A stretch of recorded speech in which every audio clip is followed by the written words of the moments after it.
In Episode 51, Enforce Secure Configuration Baselines Across Environments, we focus on the quiet backbone of secure operations, making sure systems are hardened the same way everywhere they run. Many breaches trace back not to exotic zero-day exploits, but to a forgotten default setting, an out-of-line server, or a cloud account with weaker rules than the rest. Configuration baselines are how you promise consistent hardening and reduce the surprise exposures that come from drift. When those baselines are defined clearly and enforced consistently, you gain a predictable security posture that stands up to both attackers and assessors.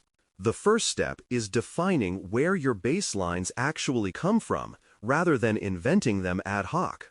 You draw on external standards, such as hardened benchmarks and recognized industry guidance, and combine them with vendor security configuration guides that understand specific products in detail. Regulatory requirements shape mandatory elements such as logging, encryption, and access control behaviors. On top of that, your own risk context matters. Highly exposed systems, shared platforms, and crown jewel data stores often warrant stricter settings than internal utilities. When you treat baselines as a structured synthesis of these sources, they become defensible in conversations with auditors and leadership. Different environments do, however, have different needs, which is why parameterization is important. A development environment used by engineers for rapid iteration might tolerate more verbose logging and broader administrative access than a tightly controlled production payment zone. At the same time, certain guardrails are non-negotiable everywhere, such as disabling obsolete protocols, enforcing secure time synchronization, and protecting sensitive logs. Parameterizing baselines means identifying which settings vary by environment and which remain fixed, and then documenting those differences explicitly.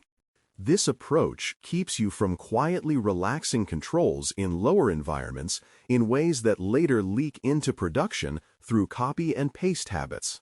Modern practice treats configuration baselines as code, not as loose documents or one-time hardening projects. Capturing baselines as code means representing system and service configuration in declarative templates, scripts, or policy definitions stored under version control.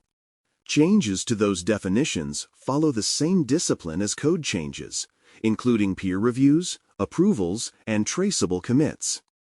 This provides a clear history of when and why a control changed, which is invaluable during incident investigations and formal assessments. It also moves your configuration from being something administrators remember to something the organization can rebuild reliably. Once baselines are expressed as code, automation becomes the primary enforcement mechanism rather than occasional manual checks. You can use configuration scanners, policy engines, and continuous compliance pipelines to compare running systems against defined baselines regularly. These automated checks run in build pipelines, deployment workflows, and scheduled jobs across live environments, providing timely feedback when something drifts. Instead of relying on periodic audits that arrive months too late, teams see configuration issues close to the moment they are introduced. Over time, this continuous enforcement reduces both accidental misconfigurations and the temptation to bypass controls just this once. Certain settings deserve special protection because they underpin so many other assurances. Logging configurations determine what evidence exists when something goes wrong, so baselines should lock minimum log levels, destinations, and retention rules. Time synchronization affects the ability to correlate events across systems, making secure and consistent network time protocol, NTP, non-negotiable. Cryptographic suites, protocol versions, and service banners control how systems present themselves to the outside world, and weak defaults here can undo much of your other hardening work. By calling out these critical settings explicitly in baselines, you reduce the chances that they are altered casually under operational pressure. A classic theme in secure configuration is removing defaults before they become liabilities. Many systems ship with default accounts, sample applications, unused services, open ports, and weak cipher settings that are convenient for demos but inappropriate for production. Baselines should require that these elements be disabled, removed, or strongly locked down before a system is considered ready. Security testing frequently finds leftover sample apps or forgotten administrative ports that were never meant to remain exposed. When your baseline and associated automation check for these conditions explicitly, you catch them before attackers or assessors do. File permissions, ownership, and mandatory access controls are another fundamental part of consistent hardening. It is not enough to have strong authentication if sensitive files and directories can be read or modified by broad classes of users or processes. Baselines should define expected ownership and permission patterns for operating system files, application binaries, configuration directories, and log locations. Where supported, mandatory access controls or similar mechanisms add a further layer, constraining what processes can do even if they are compromised. Applying these rules uniformly across servers, containers, and storage locations means that privilege boundaries behave in predictable ways under both normal and hostile conditions. Because real systems are constantly changing, drift monitoring is essential to keep baselines meaningful over time. Drift occurs whenever a running configuration diverges from the defined baseline, whether through conscious change, emergency fixes, or quiet manual tweaks. Automated monitoring tools can detect these differences and raise alerts, allowing teams to reconcile deltas promptly.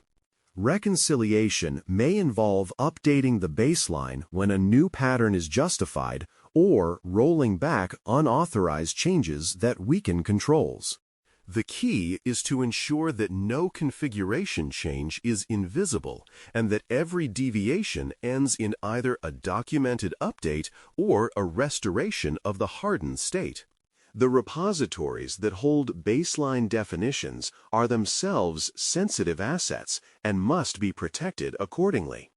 Write access should be restricted to a small set of trusted roles, with multi-person review required for changes that affect critical environments.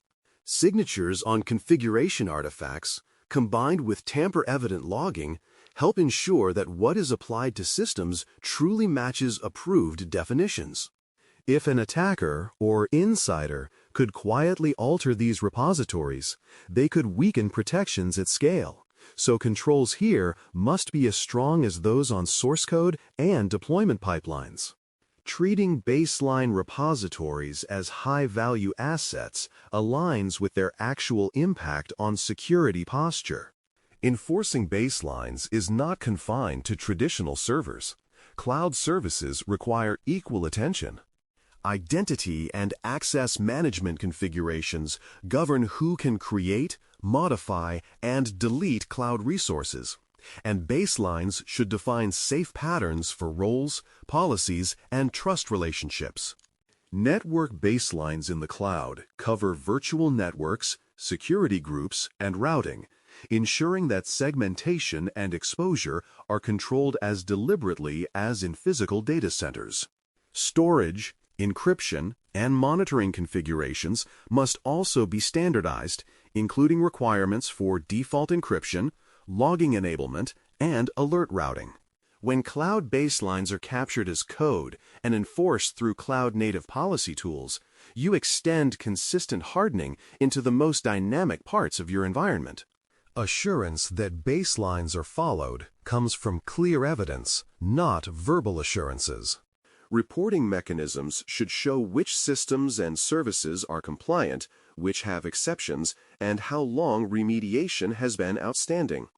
Exceptions workflows provide a structured way to handle necessary deviations, requiring documented justification, risk acceptance, and defined time limits.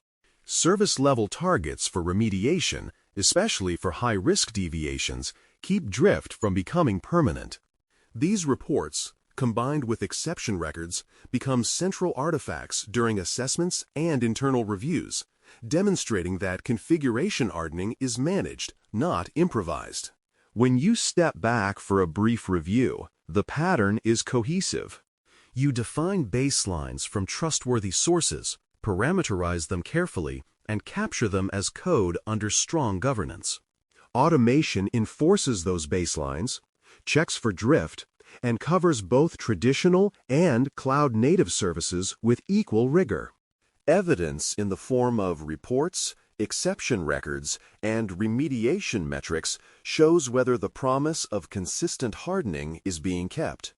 Understanding this chain makes it easier to spot weak links, such as unprotected repositories or unmonitored environments, and prioritize improvements. It also clarifies how configuration practices support broader risk management and compliance goals. The practical conclusion for Episode 51 is to ground these ideas in one specific platform and make progress there. Choosing a widely used operating system, a standard application stack, or a core cloud landing zone gives you a concrete place to codify a baseline from end to end. That means selecting sources, writing the configuration as code, putting it under review, and wiring it into automated checks with clear reporting. Even a single baseline brought under this level of control can serve as a template for others. For an exam candidate, demonstrating that you can turn configuration ideals into a living, enforced standard is a strong marker of practical assurance skill. Thanks for listening. For more audio courses, daily newsletters, and more, please visit baremetalcyber.com.